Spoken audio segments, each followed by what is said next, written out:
Yangi yil bayramini yomon ko'radigan kishi bo'lmasa kerak. Kichkina bir yosh bolalardan boshlab o'sha yosh kattalarimiz ham, hattoki qariyalarimiz ham bu bayramni yaxshi ko'radi. Nima uchun?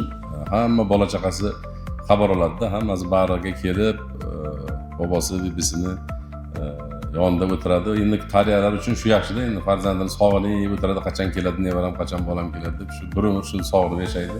Lekin shu bayramda albatta ular kelishadi. Uzoqda bo'lsa ham albatta borishadi, qishloqda bo'lsa qishloqqa borishadi. Shuning uchun bu bayram juda ham bir yaxshi bayram. Bugundan o'zi yangi yil shukuhi boshlanadi. Shu ertaga 31, keyin 1 birortasi bu hokimiyatdagilar ishga chaqirmasin-da hech kimni. Hamma o'zini uyiga dam olish kerak.